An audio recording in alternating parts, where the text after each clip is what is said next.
This is an I Am Listening original podcast. But those areas probably have got big family groups in them.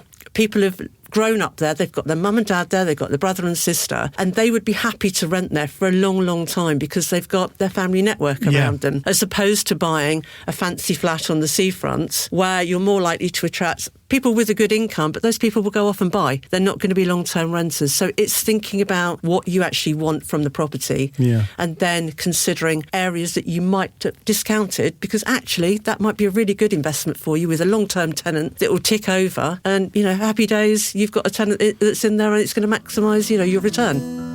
Welcome to Series 2 of the Property Podcast with Wards and me, Gary Wilson, the weekly podcast where I'll share with you all the latest Kent property news, as well as speaking with industry professionals to offer advice and tips that will hopefully help make your house move journey a little less stressful. Welcome to episode 3 of the Property Podcast with Wards, Series 2. Today we are going to be talking about how you can make money from your property. It's the dream, isn't it?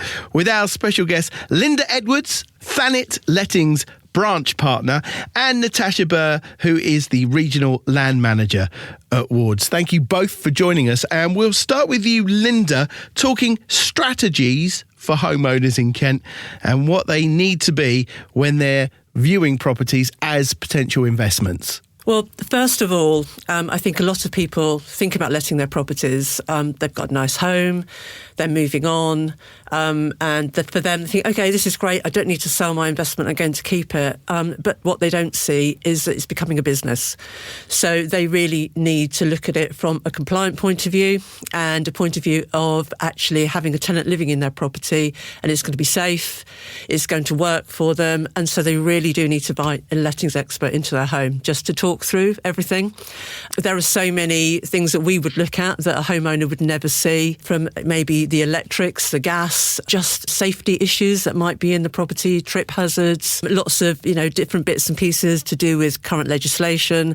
So really, if you're thinking about doing this, you really do need to take advice from an expert. Yeah, it seems like it's a real safety net. We've had conversations with your colleagues and others along these same kind of lines, and it really underlines that it is a safety net. It's not a layer on top. It's not like red tape, if you like, when you get professionals involved. It really is. Yeah, it's almost like you wouldn't drive a car without having insurance. It's kind of like that. It's just like that backup, that reassurance, that input. They don't maybe think they need it. They've seen TV shows like we all have, and they think they can get stuck in, and it's pretty straightforward. But there's a lot that they don't know about. No, absolutely. And like you say, people see a house, they see it as an investment. Okay, I can get some rent coming in. It would be a good return for me, a good way of having some money to cover the cost of running the home. But actually, it is a business. I say, and any business has rules and regulations that they have to run by. And it's like having an MOT on your property. Yeah. So you need to feel confident that when your tenant moves in, they're going to be safe because you are responsible for them while they're living there. Yeah. And again, to go to the TV shows that I'm obsessed with, where it's always renovations and doing ups and knocking through and all that kind of stuff. Now, obviously, each property is different, but just to discuss generally the process of renovating a property for profit, what kind of things do people need to think about as they start out on that kind of journey? Again, get a letting expert in to talk to you because it's very, very easy to get carried away. Heart and head, separate those. So you need to think about it again as a business opportunity. It's very easy to open a magazine, to walk into a DIY shop and see all the fantastic showrooms and the fashionable things that are happening. But what you really need to consider is how you can add value to your property without overspending and keep it classic and keep it to a standard that is going to be future-proof. So when a tenant does move in, everything's going to be working, everything's going to be in good order, easy to maintain, and also appeal to everybody. So like I say, the fashionable trends that you see when you walk into a shop, stay away from them. Keep it classic, keep it timeless, because what you want to do is your property to appeal to everybody for a long time, not just for a short period of time, because what you don't want to be doing is in 3 or 5 years' time, completely starting the process again. And then obviously you're looking at the money, you're looking at your figures, and it's just not going to work for you. Again, something I see it's the TV world, but I wonder if it's a thing in real life that you've encountered when the people that are renovating a property, which is their own property, but they're not going to be living there, they kind of forget in the process that they aren't going to be living there, and they do the extras that they would really quite like, let's say marble worktops instead of generic worktops, which would look almost as nice, certainly would do the job. Those kind of things where people spend probably too much. Is that something you see? I see that all the time because, like I say, it's very easy to get carried away. It's exciting. You're going shopping, you're buying things for the home, and you obviously have your own personal taste. And to you, your personal taste is what everyone's going to like. It's the best. But actually, it doesn't work like that. And the last thing you want is to present your property to a potential new tenant and them straight away say, oh, OK, but can I move in and change the colour of the wall? What you want is something that someone can move into. It's nice and neutral. They can put their own stamp on it with their soft furnishings. So if they love purple or green, they can put their curtains up. They can put the sofa in with their cushions. But the actual bones of the property is going to work for anybody that views. Yeah, I always think coloured light bulbs are the future. White everything, get a coloured light bulb, and you can change your mind and change your light bulb fitting easy.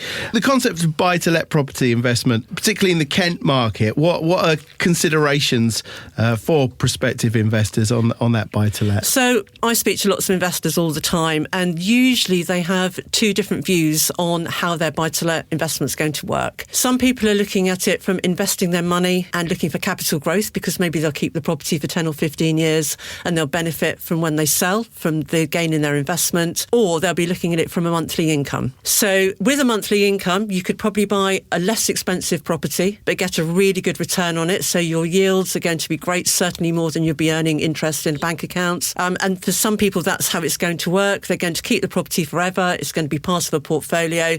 It might be well handed down to their family. So the income is key to them. Other people, like I say, look at it as investing their money to make their money grow. So the monthly income is important, but it's not the most important thing. They're more likely to buy a more expensive property in a great area where the capital growth is going to be excellent over, say, a period of, maybe 10 years or so. Yeah. So two different points of view. It really does depend on how you're looking at your investment. Yeah, and that time scale, obviously, that you're thinking of, obviously, those would change for quite a lot of people as the market moves and as their lives change as well. What are the advantages, what are the challenges as well of renting out rooms in a property? So as a way of, rather than a whole property? Well, you have investors, and people will look at the numbers and they think, oh my goodness, I can buy that house for X amount of pounds. I can rent the rooms individually. I'm going to get a fantastic return on a monthly basis from my investment. But with room lets, you have to look at local licensing laws. Every area is different. University towns are different from just maybe a town without a university. And then you have to build into the fact that your rooms might not always be occupied. So if you get your spreadsheet going and you actually look at what you're going to achieve over a year as an income, you might actually find you're better off letting it as one house, because if you build into occupancy levels, you'll find that actually the sums don't really work, and for the extra work involved in actually having a house that you can let in rooms, it might not be so financially great for you as you originally thought it might be. I imagine if you're doing room by room as well, you've got tenant by tenant, and you could have 4 or 5 times the amount of phone calls saying, can you sort this out, please? Absolutely. That all goes hand in hand. You can have tenants that fall out. You've got to think about the mix in the property. You've got to think about the wear and tear of maybe roomlets not being as long term as a normal AST. So you've got maybe furniture that you're replacing or redecorating that you're having to cope with more often than you would if it was just a family let. So lots of things to consider. The numbers don't always work. It can be a great way to generate an income, but they don't always work. So again, really important to do your homework, get your spreadsheet up and running and look at the figures. I mean, a lot has changed, I imagine, over the last sort of 10 years as far as what people can find out for themselves. Obviously, in every aspect of life, everything's on our phones pretty much now. It's not stuff that was, available. The information for next door, what it sold for, and all that stuff is there. Has that changed a lot from your point of view with the technology and the stuff that people can now come to you and go, well, actually, we know, we've done our research. Does it make it easier for you? Because they generally could at least potentially have more information. Or does it make it more difficult? We are here to give best advice. So I like people that have done their homework because it's nice to have a conversation with people, but also it's dangerous. So I think, again, really need to speak to a lettings expert to actually run your ideas past them. You know, you can read things on the internet. For argument's sake, I had a landlord, they've just bought 23 flats in Margate, and we're going to be looking after the properties for them. I like them a lot. But they bought them at auction, and there are issues. So like anything you buy at auction, you're taking a big risk. Yep. And they phoned me up a couple of days ago in absolute panic, thinking they had to get what's called a selective licence on each property because they've read up, they've looked on the internet, they've done some homework, but actually that licence expired in 2021. So they don't actually have to do that. So again, you know, you can do your research, but research can be as advantageous as it can be dangerous. Yeah. So just run it past an expert. Make sure that, you know, you've got your ducks in a row before you actually jump into anything. Yeah. And when it comes to thinking about, choosing a property. So this is, you know, going back a step kind of. So you think, I'd quite like to do all this. It sounds great. What are people looking for? What should people look for in a potential property for the potential profit or making the most out of it, whether it's renovation or buy-to-let or other investment strategies? What, if I was wanting to get into this market, what kind of property would I be looking for and how would I go about it, really? Again, it's to do with whether it's a long-term investment or you're looking for a monthly income. Most people are buying buy-to-lets because the yield that they'll have is better than interest on that investment in a bank account. But there are so many considerations. So you need to think about the area. You need to think about the type of tenant the property is going to attract. If you're looking at a long-term investment, it would be nice to have someone that's going to stay a long time, not a property in an area where renters are more transitional, they come and they go. So lots and lots of different aspects to consider. I deal with lots of investors all the time, so it's about talking to people, finding out what their plan is, what they want to gain from that investment, and then talking to them about the type of properties they should be looking at, areas they should be looking at. So for argument's sake, there might be areas in towns where people might not necessarily consider them to be the best area, but those areas probably have got big family groups in them. People have grown up there, they've got their mum and dad there, they've got their brother and sister, and they would be happy to rent there for a long, long time because they've got their family network around them, as opposed to buying a fancy flat on the seafront where you're more likely to attract people with a good income, but those people will go off and buy. They're not going to be long-term renters. So it's thinking about what you actually want from the property and then considering areas that you might have discounted because actually that might be a really good investment for you with a long-term tenant that will tick over and, you know, happy days, you've got a tenant that's in there and it's going to maximise, you know, your return. Yeah. And again, that's obviously where your experience and skills will come into helping people make those choices. Completely. A lot of people don't think about the type of tenant. They just think about the property and the pennies. They don't think about the type of person it's going to attract and what's actually going to work for them. When it comes to the pennies, when it comes to budget, is there any sort of golden rules, really? Is there anything that people need to have in mind as they get into that, like the financial side of it, when they're looking at the figures and the ins and out columns? Well, generally, people want to maximise their investment. Of course they do. That's the whole point of buying a buy-to-let property. And when you look at areas,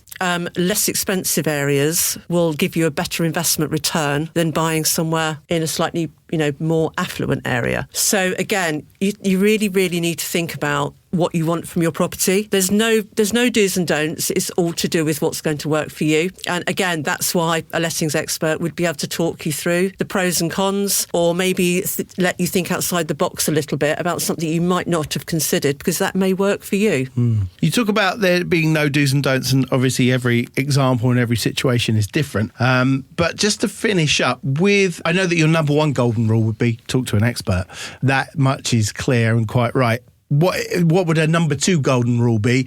Or what might we have missed here that you really think someone getting into this, what would your number one piece of advice be? Number one piece of advice would be to think about why you're investing your money into property. And if it's because you're looking for a good yield, a good investment return, then you really need to run the numbers. So you could buy a property that's in a lot, need of repair, needs a lot of work doing to it. But actually, when you build that into the costs of the purchase, you might find that that's not such a good investment because your money in the bank would have actually returned you more income on that particular year than actually buying that property. So again, it's about thinking about how it's actually going to work for you financially, because, property at the end of the day is an investment. I used to be an accountant, so I look at my job from a money point of view and how your investment's going to work for you. So you must always look at income, expenditure, and actually what you're going to gain from it. Again, heart and head, it's very, very easy to get carried away with buying a really pretty property on the seafront or in the countryside. But actually think about what you've got to do to get that property to the market, who it's going to attract when the market actually goes live on the market, and the type of people that are out there, how much it's going to actually give you as a yield, and your long-term plans. So there's so many things to think about with lettings. Yeah. It's not just about, that looks great, I'll buy that and I'll let it. You really, really, really need to drill down into the detail. It's a big investment.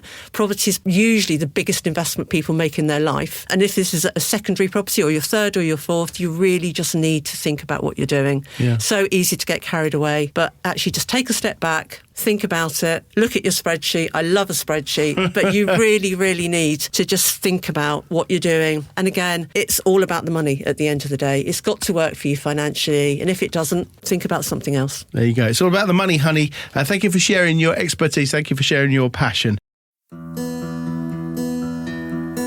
As Kent's local independent estate agent, Wards utilise years of experience and expertise to promote your property in the best possible light to the largest possible audience. For more information, receive an online valuation in less than 30 seconds, or book an in-person appraisal of your property with us today, head over to wardsofkent.co.uk to find out more about our unique approach. So welcome back, and here's the next big question. How can I calculate the value of my land, and how can land agents maximise that value? Natasha, you're the person to ask this one. Remind us of your position at Wards. Hi, my name's Natasha. I am the Senior Land Manager for Wards and look after everything that's related to land and development. In answering your first question, in terms of valuing land, the first thing I would say is, most importantly, you would want to speak to an expert. The reason for that is every single site we deal with is completely unique. There is a very old expression of, for example, in land valuation, that a third is the way that land is typically valued. I can absolutely assure you that that no longer applies, although you might hear it from the people down the pub and such like. But there's a lot more to it than that. Well, wait, can I just ask what a third is for people that don't know, like me? So typically a third would refers to the way that the land is segmented into value. So 1/3 of that would be going to the landowner. A third of it is developer profit, and a third of it is the build cost. Okay, but that's not the case, you're saying, necessarily. It's definitely not the case, because that would imply that each landowner would receive 33%. And when you are valuing land, obviously it depends on the type of opportunity and many, many factors, but it's not as straightforward as that. The other thing that is very land dependent is it's a developer-led industry, and in order to maximise the value, the best thing you could do is by introducing the most appropriate developer to each individual site that you're working on. So, for example, if you're working on a specific area in Kent, you want to make sure that you are introducing a developer who is very au fait with the planning system in that area, who has good relationships with the council and things. So it's a developer-led valuation, essentially. Each developer also, they will have their own set of criteria as to how they would ascertain what the land value would be in terms of their build costs, in terms of the profit they need to derive, and lots of different factors. So to go back to the sort of third rule, it simply doesn't work. But traditionally it is something that used to be very much spoken about. The other thing to sort of note is when we look at land and maximising as land agents how we can get the optimal value out of a land opportunity, the first thing we'll do is see if it can be a residential scheme. But what's important to note is that doesn't always produce the highest land value. It will always be our first consideration as land agents, especially sort of the nature of how Wards works. But if there are other alternative options that we can consider to derive a higher land value, that would include options such as retirement or care, or even commercial, then we'll look at those opportunities as well. So your job in that, so where normally, let's call it, say, a normal estate agent would be the person in between a buyer and seller of our property, and they would look for what their buyer is looking for, and they would have a list of potential buyers in their minds and on the sheet. You're the same with developers, and you think, oh, I know who's looking for something that this really fits the bill. So you're still that middle person. You're kind of brokering that deal and setting them up for the future. Yeah, absolutely. So our role is to introduce the most appropriate developer for any site. The difference you'll find with land is most of our work takes place in an off-market capacity. And one of the crucial differences as well is we are paid by our buyer, our retained client, the developer, rather than the seller. So there are some differences. And as I say, a lot of our work kind of goes on an off-market opportunity. And therefore, we're contracted with the developer. That being said, our goal is always to optimise the land value, and probably the most interesting part to this is in a transaction there are three parties, so the landowner, the developer and the agent, and what's crucial to recognise is we're all working for the same goal, and that is to get the best land value. It's in everyone's interest, so as opposed to when you're selling a property and the seller wants to get the highest value and the buyer wants to get it for the lowest value, where we're different is everyone is seeking to get the most, it's called the gross development value, the GDV, and the higher the GDV is per site, the higher the land value will be. So when we're sitting down with landowners, it's really crucial that they have a good grasp that is the main benefit, and it's our job as land agents to introduce someone who can optimise the land, get the best sort of GDV out of it, and that will derive them the highest land value. So we're all kind of working in a team, essentially, for the same goal. When it comes, it's about comedy, they say it's all in the timing, and when it comes to property as well, we know, as just regular people, we see markets and going up and down, and we know if we're buying and selling or just trying to pay the mortgage, things change. When it comes to planning applications, is there a best time for that? Is there a best person to talk to and submit to? What's the deal there? Yeah, so it's a really good question. Timing-wise, there's no right or wrong time, frankly speaking, but one thing that is an important part of it is what's going on in the local planning authority, which we sort of refer to as the LPA, and that's understanding where there is essentially a requirement for housing. It's quite a complex system, but it's essentially governed by something called the National Planning Policy Framework, and that sort of dictates onwardly how many houses need to be built in certain specific areas. And what we find is when a planning application has the best opportunities in some respect of getting a consent is where there is a shortage of housing in that particular local planning authority. So again, when it comes to selecting a correct developer for a site, one of the key things is having a developer who understands what's happening in that local authority and making sure they're best suited. There are also different ways of sort of structuring deals. So some developers purchase land via something called an option agreement and run their own planning, whilst others will purchase sites that have a consent in place already. So the best person would be the one who has the best opportunity to get the planning permission granted. And in terms of timing, I would say as an agent, we will look at what's happening in sort of the wider area and understand particularly where there is a housing shortage. We hear about land separation. So for private individuals, how can that make you money? What's land separation and how can it make you a few quid? Okay, so essentially this is, say you have a house that sits on quite a large piece of land. What you'd be looking to do is perhaps subdivide your garden. You can then put it onto a separate title deed. But one day that separate title may well get development rights. Or you can perhaps, slightly more complex, but you can use it as a ransom strip. So, for example, if you own a big house or, the garden and you've got land at the rear, you might section off a piece of your garden, put it under a separate title. So, therefore, if development was to happen at the rear of your building or dwelling, you would be effectively in the way of that development taking place, known as this ransom strip. And with that, there is a sum of money that would need to be paid to you in order to overcome that sort of legal situation. What I would say is when you are splitting up your title, and if you are fortunate enough to be able to put a development into your garden, it's one thing to be aware of, not to go into it in too much detail, but there is an implication on capital gains tax. So just something to be mindful of. as far as Kent goes and people wanting to invest, are there specific areas, specific neighbourhoods that certainly at the moment, I'm sure it changes, quite quickly over time, but at the moment that offer better opportunities for investment? And what affects that? So there's a few key things that would affect it. One part of it is looking at the resale values in the area. So once the development's been built out, what is the value of the house that would therefore be sold? And we will look at things such as the price per square foot for the sale price.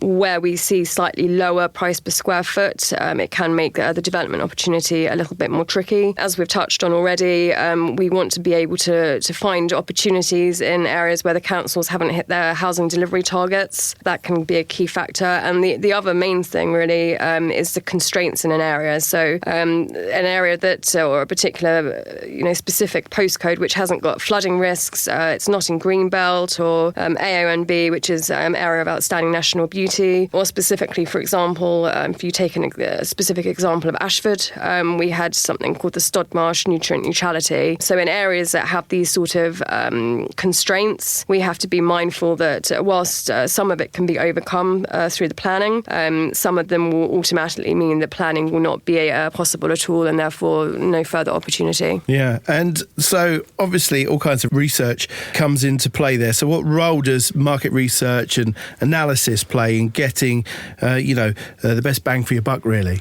Going back to the previous point, I think that the first thing to mention is the price per square foot, and we work extremely closely with our new homes department, who are very, very good at what they do in wards, and we will lean on them so that we can ascertain what the gross development value is. So they will look at what the end product is going to be. They will give us a value. We can then start to work backwards to calculate a land value, and they're using all the market intelligence data that they have access to, which is very comprehensive in wards. They have a very strong track record. They know sort of their areas inside out. So that and the market intelligence that's always being researched within our company, they will pull upon that data. And from that, we will then be able to establish a land value and also look at the achievable values of the dwellings that will be built. So the whole thing ties up in a very compact sort of loop. We're a very synchronised land and new homes department. And the one sort of won't work without the others. So, we're very lucky that we have such a strong team. Yeah.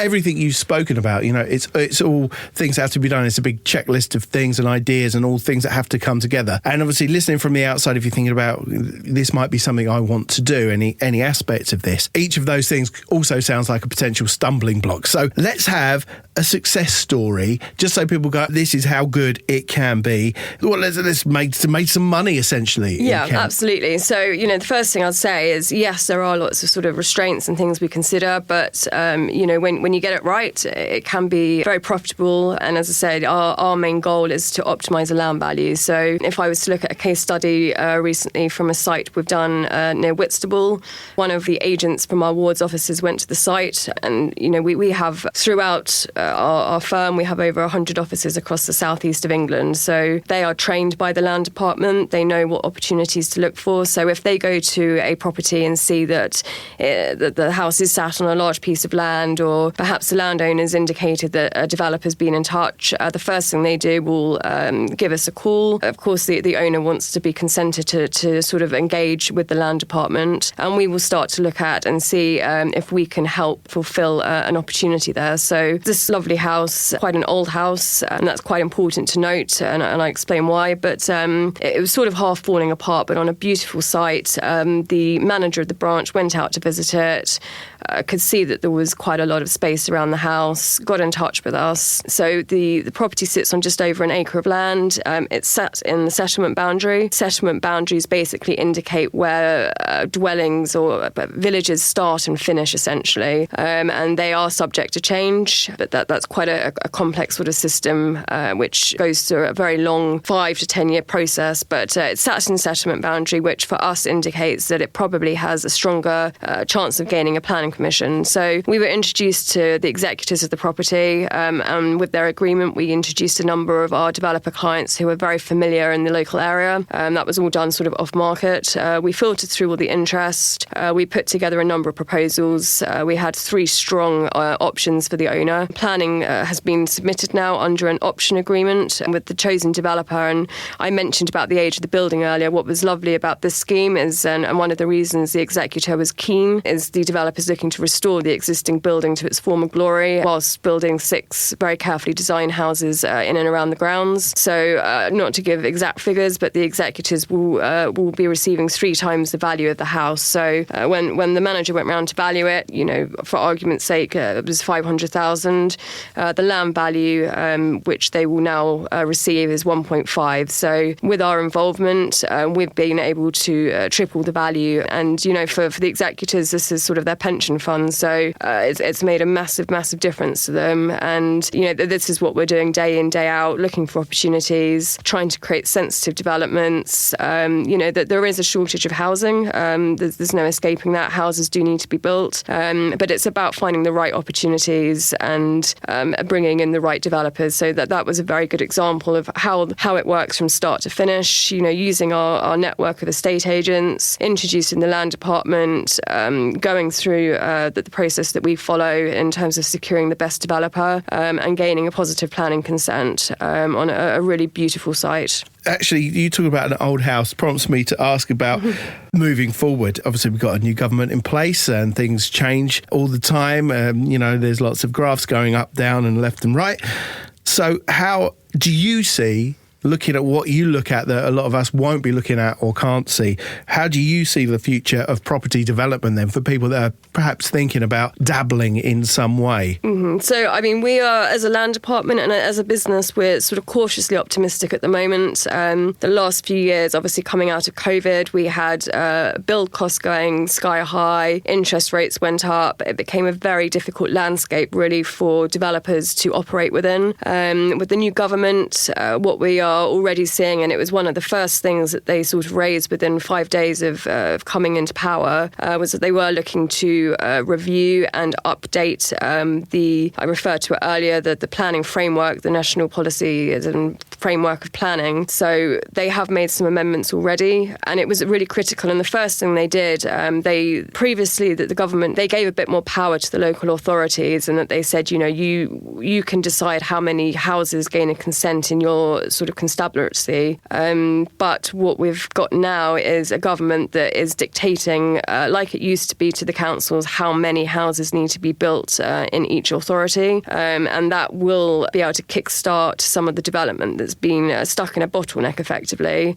So that's been one thing that's really going to be a positive for a lot of developers where they've had planning stuck for a long time. There's now an obligation really on the local planning authorities to deliver consents to offer the housing. They've also sort of introduced this grey belt land, which, it's not a case of carving up beautiful countryside. It will never be that. The green belt is there for a reason, and that won't really be interfered with. What it means is taking land that sits in the green belt that might be like an old car park or a rundown building, something that actually needs to see some change, and looking into how that could be better utilised, maybe through a development. But first priority will always be to try and develop on brownfield sites. So looking in towns or on the edge of settlements, looking at those opportunities. As I say, it's never about sort of putting large developments all over the countryside. And where you do see them spring up, they've been through a 5 to 10 year process of promotion. They don't just sort of appear overnight. It's gone through a very long process,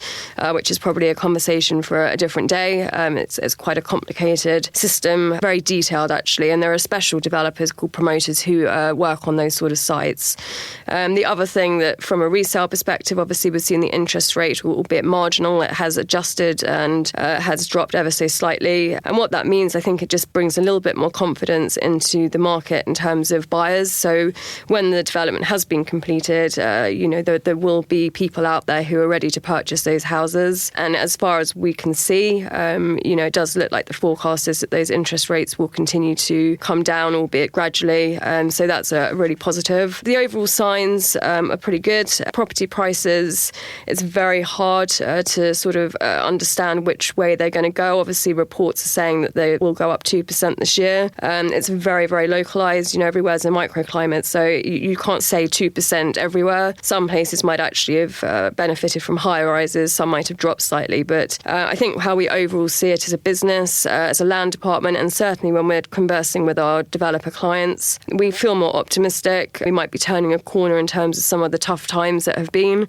The build costs have sort of stabilised. They're still a lot higher than they were prior to COVID, but it's become the new norm. So all in all, I think we're really positive. The government seems to be making the right sort of noises at the moment in terms of what they're going to do. And it's, I guess, it's a case of seeing if they action them. Well, bright times ahead, it sounds like, which is exactly what we wanted to hear. So as if you couldn't tell from our podcast, it's always a good idea to consult with a financial advisor, solicitor, or estate agent, or all of the above, to help you navigate the home buying process and the letting process as well, and answer any additional questions that you might have. Thanks again to our special guests on this episode, Linda Edwards, Thanet Lettings Branch Partner, and Natasha Burr, Regional Land Manager at Wards. Thanks both for sharing your insights and expertise with us today. You can check all our previous episodes at im-listening.co.uk or wherever you get your podcasts. And don't forget to check out the Property Podcast with Wards next week. See you then. Make sure you hit the subscribe button. Thanks for listening to the Property Podcast with Wards. If you'd like more information on the subjects that we've covered in this week's episode, just head over to the Wards website at wardsofkent.co.uk, or you can follow us on our social media channels. You can check out our latest episodes at im-listening.co.uk or wherever you listen to your podcasts. This has been an I Am Listening exclusive podcast. For more information, head over to our website, im-listening.co.uk.